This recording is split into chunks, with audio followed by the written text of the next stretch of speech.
Have you ever stopped to think about the wood you use every day? You're about to come on the Spotted Gum Forest to Fine Flooring Tour to see the sustainable cycle that is the wood story.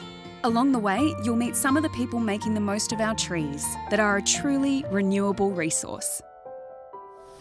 Stepping inside the nursery production shed, seeds that have been collected from trees in the seed orchard are sown into growing trays on the sowing line.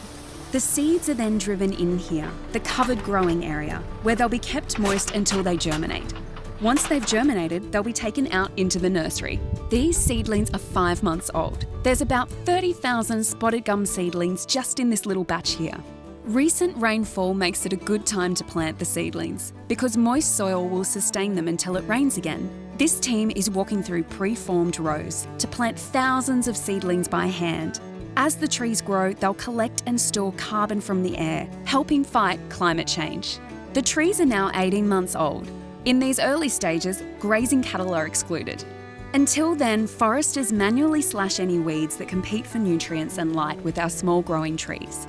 At 8 years of age, the spotted gums have gained good height, and the weeds beneath are being managed through cattle grazing. And they are standing much taller at 15 years old. One element of forest management is pruning, which helps eliminate any defects and the knots in the timber. At 18 years, you can see the trees have really achieved some vertical growth, and the diameter of each tree is getting thicker.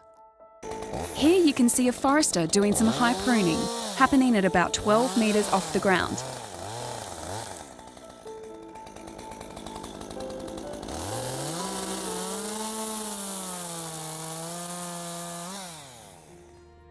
Taking a look around this inventory plot, you'll see a forester doing some forest measurements for planning. Using her diameter tape, she records tree diameter measurements into her tablet. To measure the height of the trees in this plot, she points a laser beam from a tool called a vertex, which tells her it's 20.3 metres tall. Hi, I'm Rachel Kavanagh and I work for the Aboriginal Partnerships team for Forestry Corporation. I'm really lucky to be in this position as we get to engage with the local traditional owners to come out and manage their cultural heritage sites and put in their own prescriptions around how they want that site managed. One of the exciting things we get to do is pre and post harvesting survey work. G'day, my name's Al Green. I drive this timber harvester. Today we're going to go and fall a few trees. Okay, jump up in the cab with me and we'll go. Modern harvesters are highly technical with scanners and computer systems. They're all hydraulically driven, and the grapples holding on the trunk can also help hold and guide the tree to fall in the best place to minimise damage to the surrounding bush.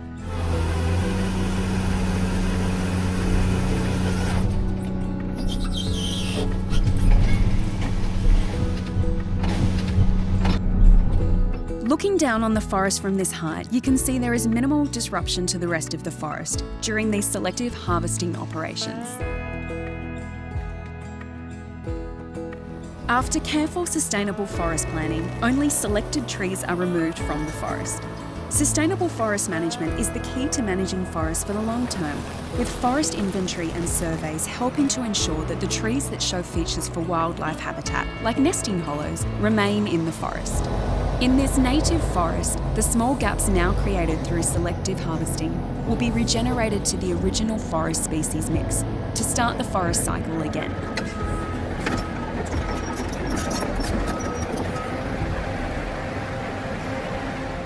While those trees just harvested have only just begun their processing journey as they head off to the mill. Welcome to Hereford Hardwood, Kyogle. You're just looking at our log yard.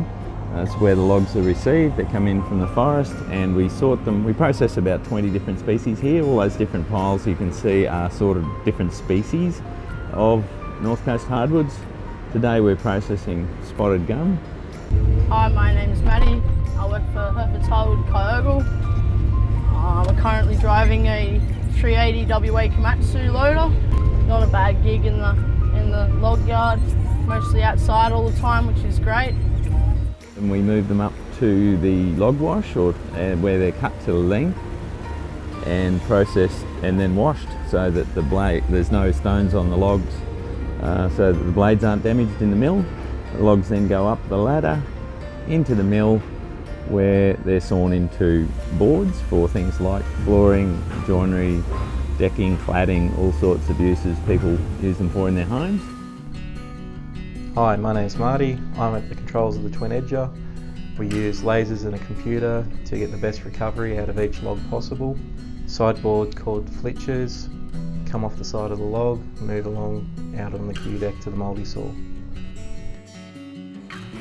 Max is at the multi-saw. He uses lasers to work out the best possible recovery out of each flitch. We grade each board that comes through the multi-saw and mark any unusable defects with a crayon.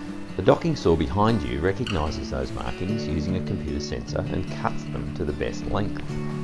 Final grading and sorting of the boards happens here on the green chain deck. Once they're sawn to shape and graded, they come out of our sawmill and they go across to our treatment plant. Spotted gum has lictus susceptible sapwood, which is a little beetle that eats the sap. So we treat it with boron salts, which stops them eating the sap, which means it's good to use. After that, they're stripped into packs and then put out into our air dry yard for about 3 months. Just coming over to our dry yard down there now with all the boards in ranges of sizes and species stacked in their particular grades and types, ready to be dispatched to our dry mill at Tuncester. You're now flying over the dry mill, where the rough sawn boards from the green mill will be processed into flooring products. Come with me and see how it's done. Forklift drivers transport the stacks into the drying kilns. Wood holds a lot of moisture when it is first harvested. The kiln drying process is important for wood processing as it removes moisture from the timber to make the wood stable in its end use. They'll stay inside the kiln to dry at a set temperature for 1 to 2 weeks. Once they have reached an optimum water moisture content, they're transported to the holding shed. From here, they can enter the dry mill to be processed into flooring products. To the right of the stacks here, you can see people working the straight liner machine.